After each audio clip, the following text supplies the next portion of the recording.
Assalamualaikum warahmatullahi wabarakatuh. Salam sejahtera untuk kita semua. Perkenalkan dengan saya Mama Tika. Kali ini Mama menjelaskan tentang perlindungan anak dalam bidang perdata. Setiap orang tua sangat mencintai anaknya. Salah satu kewajiban orang tua adalah memberikan akte kepada anaknya. Akte kelahiran anak adalah hak sederhana supaya anak mempunyai hak perlindungan pengakuan di dalam agama. Setiap anak yang dilahirkan mempunyai hak untuk didaftarkan. Hak-hak anak merupakan hak asasi manusia yang diatur di dalam Undang-Undang Nomor 39 Tahun 2009. Setiap anak yang dilahirkan itu mempunyai hak untuk didaftarkan ada di dalam pasal 28 ayat 1. Undang-Undang Nomor 35 Tahun 2014 maupun Undang-Undang Nomor 23 Tahun 2002 tentang perlindungan anak. Pasal 5 menyatakan bahwa setiap anak berhak suatu nama sebagai identitas diri dan status kewarganegaraannya. Kemudian, pendaftaran anak di dalam akte kelahiran diatur di dalam Undang-Undang Nomor 23 Tahun 2006 tentang administrasi kependudukan. Pada pasal 27 bahwa setiap kelahiran wajib dilaporkan oleh penduduk kepada instansi pelaksana di tempat kejadian peristiwa kelahiran paling lambat 60 hari sejak dilahirkan. Nah, berdasarkan laporan tersebut, penjabat pencatat sipil mencatat pada register akte kelahiran dan kemudian menerbitkan kutipan akta kelahiran. Undang-Undang Nomor 1 Tahun 1974 tentang perkawinan menyatakan perkawinan sah adalah perkawinan yang dilakukan menurut hukum masing-masing agama dan kepercayaan, di mana tiap-tiap perkawinan dicatat menurut peraturan perundangan yang berlaku. Dari perkawinan itu lahirlah anak, sehingga ada namanya anak sah. Tetapi ada juga status anak dalam perkawinan tidak resmi. Selama ini kita selalu menganggap status anak dalam perkawinan tidak resmi itu hanya memiliki hubungan perdata dengan ibunya saja dan keluarga ibunya saja.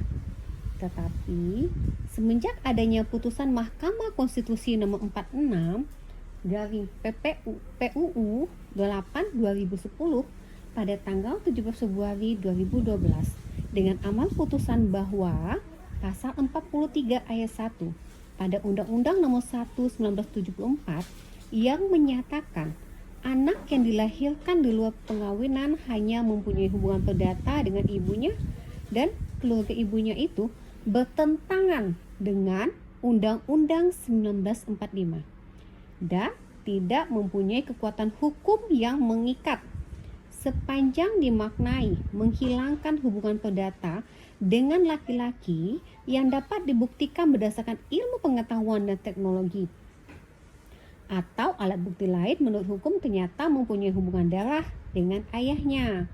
Sehingga ayat tersebut harus dibaca, anak yang dilahirkan di luar perkawinan mempunyai hubungan perdata dengan ibunya dan keluarga ibunya serta ayah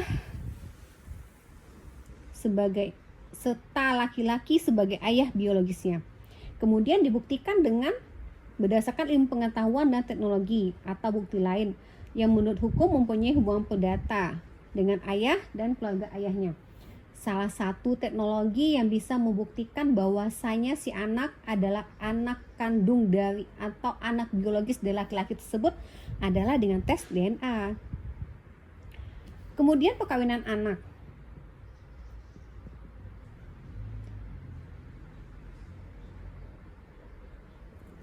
Perkawinan dilangsungkan oleh anak ini mempunyai risiko yang sangat tinggi berdasarkan UNICEF.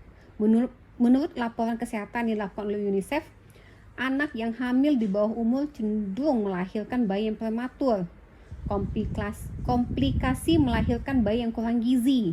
Bahkan untuk usia ibu di bawah usia 15 tahun dapat berisiko mengalami pendarahan serta kesulitan melahirkan dan menyebabkan kematian di kalangan usia ibu yang berusia anak-anak.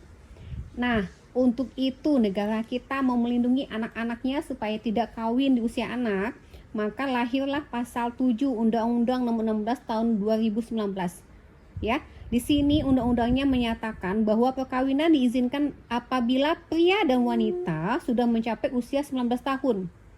Namun, dalam hal terjadi penyimpangan terhadap ketentuan tersebut, orang tua pria dan wanita dapat meminta dispensasi kepada pengadilan. Tetapi tentu dengan alasan yang mendesak, disertai dengan bukti-bukti yang mendukung, di mana dalam pemberian dispensasi ini pengadilannya wajib mendengarkan pendapat kedua belah pihak, baik calon mempelai pria maupun wanita yang akan melangsungkan perkawinan. Nah, kemudian kita mau jelaskan tentang anak dan perkawinan campuran. Biasanya perkawinan campuran ini perkawinan antara ibu Indonesia, ayahnya asing, atau ayahnya Indonesia, ibunya asing, atau anak yang lahir di wilayah Indonesia tapi tidak tahu yang mana ibunya, yang mana bapaknya, ya. Di situ dijelaskan nanti di dalam pasal peraturan tentang kewarganegaraan yang Undang-Undang Nomor 12 Tahun 2006 tentang kewarganegaraan ada di pasal 4. Ya, di situ menjelaskan. Kemudian kita bahas tentang pengasuhan, pewalian dan pengangkatan anak. Di dalam Undang-Undang Nomor 35 Tahun 2014 tentang perubahan atas Undang-Undang Nomor 23 Tahun 2002 tentang pelindungan anak. Nah, di sini ada menjelaskan bahwa setiap anak itu berhak untuk mengetahui orang tuanya. Anak itu berhak dibesarkan, diasuh oleh orang tuanya sendiri. Namun, apabila suatu hal tertentu orang tuanya tidak dapat menjamin tumbuh kembang anaknya dalam keadaan terlantar, anak tersebut boleh diasuh dan diangkat oleh orang lain sesuai dengan peraturan yang berlaku. Ya. Kemudian pengasuhan anak. Apabila salah satu orang tua, saudara kandung, atau keluarga sampai derajat ketiga tidak dapat melaksanakan fungsinya, maka pencabutan kuasa asuh orang tua dapat diajukan oleh penjabat berwenang atau lembaga lain yang berwenang, di mana penetapan pengadilan dapat menunjukkan seseorang atau lembaga pemerintah atau masyarakat untuk menjadi wali bagi anak yang bersangkutan dengan syarat harus seagama dengan anak yang diasuhnya. Kemudian begitu juga dengan pewalian anak. Pewalian anak ini diatur di dalam pasal 33 Undang-Undang Nomor 35 Tahun 2014. Ya.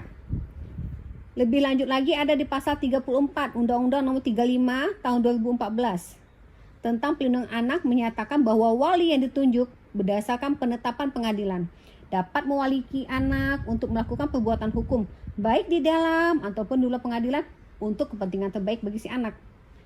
Kemudian pengangkatan anak. Nah, pengangkatan anak ini hanya dapat dilakukan untuk kepentingan terbaik bagi anak dan dilakukan berdasarkan kebiasaan setempat dan ketentuan peraturan perundang-undangan.